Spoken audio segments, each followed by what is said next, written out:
Hey Pokemon fans, Real Mama Eagle here, also known as Key, and today I'm here to talk to you about 10 Pokemon evolutions that are the absolute worst. These are evolutions that take an extra effort to evolve, they go beyond just leveling up a Pokemon, and may sometimes make you want to pull your hair out. Before we get into these evolutions, don't forget to like, subscribe, and comment, and let me know what content you would like to see below in the comments section regarding Pokemon.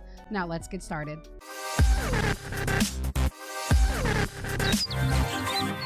Number 10, Zweilous. Zweilous is a Dark and Dragon Pokemon introduced in Generation 5, and as much as I love the Hydreigon line, it makes me very sad because it's so hard to get one. Hydreigon is actually one of my favorite Dragon Pokemon besides Goodra, so this hurts my soul, but the evolution level is completely jank.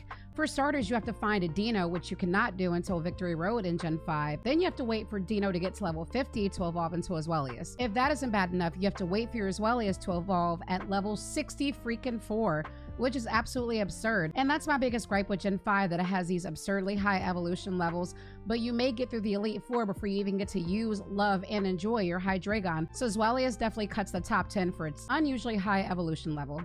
Number 9, Piloswine. Hey, that rhymed. Piloswine is an ice and ground Pokemon that was introduced in Generation 2, and to be honest, it's a great Pokemon. However, the process from going from Swinub to Piloswine will drive you wild for multiple reasons. It does evolve at level 33, but it has to know the move Ancient Power. You're probably thinking Swinub is part ground, it can learn rock moves as most ground types can, but this is difficult because Swinub learns Ancient Power at level 1. This means unless you hatch your Swinub out of an egg, you're not going to learn Ancient Power. You're probably thinking, you know what, it's all good, I can go to the move tutor. There's no move tutor in Gen 2. You're probably thinking, you know what, I'll just get a TM. There's no Ancient Power TM in Gen 2. So it's basically easier to get a Piloswine in later generations of Pokemon, but in Gen 2, to make that Pokemon available but not have that option was kind of weird to me, which makes that one of the most annoying evolutions. Number 8, Mantike. Mantike is a water and flying Pokemon introduced in Generation 4, and it's a baby Pokemon. Baby Pokemon, why do they exist? Its evolution method is extremely annoying for multiple reasons. So you think that you probably could just level it up, right? And it'll evolve at a normal level like most Pokemon do. Unfortunately, Mantike is a lot more complicated. It can only level up into Mantine if there's a Remoraid in the party. Now, I am not an expert, but I have no idea that why for the life of me, a Mantike would need a Remoraid to level up. That makes no sense. Why would Mantike want this extremely ugly Pokemon in the party with it in order to level up? Now, you probably think getting a Remoraid is easy, but if you get a Mantike early in Gen 4 by some stroke of luck, you actually have to wait till the later routes in the game, Sunny Shore City, the later fishing routes, to catch a Remoraid. So you can't evolve your Mantike until late in the game, which makes it extremely annoying. I'm not quite sure what intern at Game Freak thought pairing a Remoraid with a Mantike evolution would make sense, but that's why this evolution makes this list. Number 7, all trait evolutions. Now, I never understood why Game Freak made trait evolutions a thing. I hated it since Gen 1, and I always hated the fact that I had to depend on someone else to get a Pokemon that I wanted. It never made sense to me because you spend multiple evolutions with this Pokemon in multiple levels, but all of a sudden, they won't evolve until their final form until you give them to someone else. That makes no sense. You have to depend on someone else, and if it was an earlier gen, you had to find a link cable, which if you were lucky, one of your friends had, and then you had to hope your friends weren't jerks and would send your newly evolved Pokemon back to you. It just never made sense to me why that was a thing, and it made people very frustrated when it came to getting Gengar, Golem, Alakazam, Slowking, Gigalith, and many more. But it's always been something that never made sense to me just because you have to depend on someone else. You have to depend on an internet connection. There are multiple things that could stop you. If you don't even have internet, but you want to play Pokemon, you're not getting that evolution. And I feel sorry for all the kids that walked around with Kadabras in their party and didn't realize that they couldn't trade to get Alakazam because there really wasn't much internet. So that's definitely a struggle and still a problem with Pokemon evolutions today. Number 6, all location-based evolutions. Now, location evolutions can be the most frustrating because you have to be at a certain point in the game in order to evolve your Pokemon. And depending on how many badges you are, that place you may need may be way off the map and very, very hard for you to access or impossible before a certain point. Let's talk about the different location-based evolutions, and let's start with 3 that need a magnetic field, and that is Nosepass, Charbug, and Magneton. Those 3 need a magnetic field to evolve into their respective evolutions.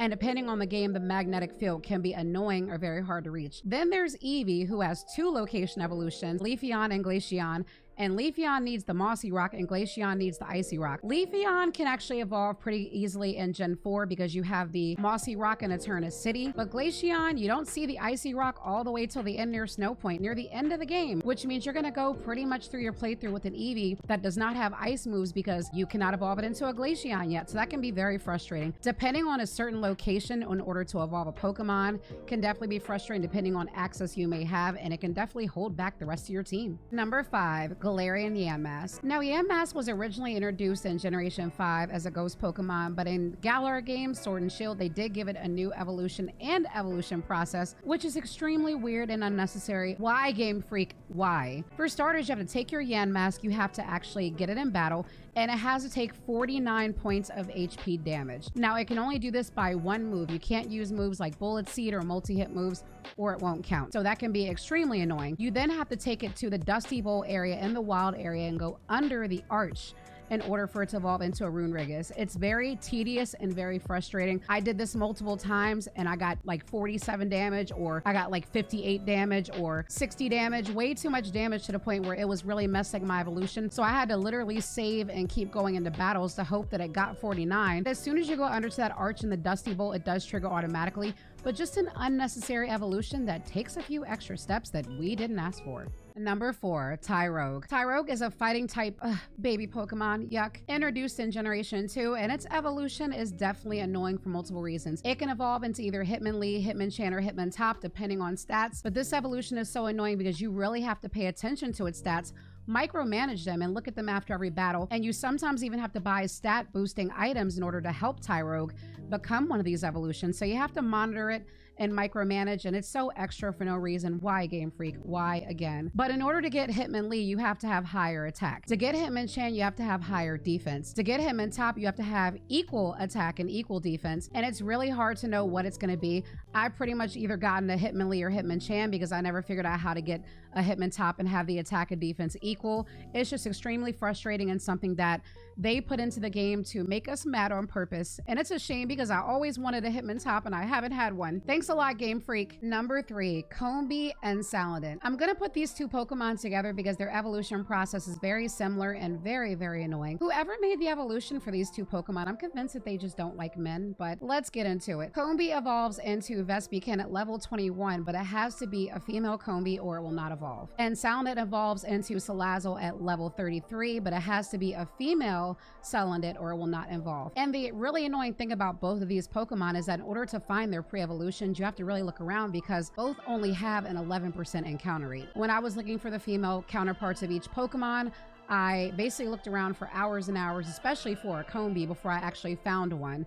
So it's a very time-consuming evolution that can give you a huge headache. Number 2, Farfetch. Now, I personally was happy to see Farfetch get an evolution. I actually think Surfetch is really cool. I love the Galarian style, and I love that they did it. But the way to get it is what frustrates me very much. For starters, you have to obviously have a Farfetch, and you can evolve it into a Surfetch to any level. But here's the kicker. In order to get your Surfetch, your Farfetch has to go into battle and land 3 critical hits within the same battle. Very annoying. The good news about that is if you go into a battle with a trainer with like 6 Pokemon, you can get 3 different critical hits on 3 different Pokemon, and that does still count. But the side issue of it is you can't really guarantee what's going to happen. You're at the mercy of the RNG. So you basically have to find items like the scope lens or other items that aid critical hits and hope that those aid in battle. But depending on where you are in the game, you may not have access to those items. So you're basically just hoping that the RNG gives you 3 critical hits. Surfetch is definitely worth it, but you go through so much to get it, and it's very annoying. Number 1,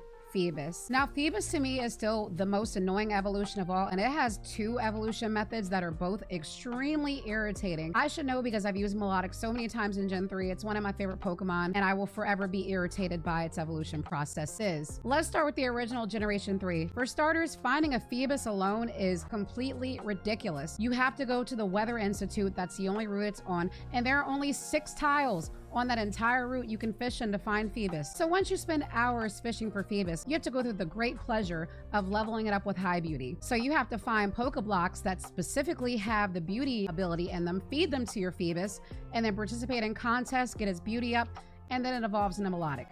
Oh my goodness, why? And they thought that they made it better in later generations. I do like the fact that they did change it to make it tradable with the prism scale, but I still don't like trade evolutions. I think they're really stupid. But I hate the fact that you have to deal with an item because depending on where you are in the game, the prism scale may not be the easiest to find, so you still may be holding on to that Phoebus while you're waiting to find a prism scale. Now, don't get me wrong, I do like the fact that they made Phoebus easier to find in later generations, but both evolution methods make it the absolute worst. Do you agree or disagree? What Pokemon evolution methods made you absolutely want to pull your hair out during your Pokemon experience? Let me know down in the comment section below. I would love to hear it because we as Pokemon fans have gone through so much struggle trying to get Pokemon that we absolutely love and adore.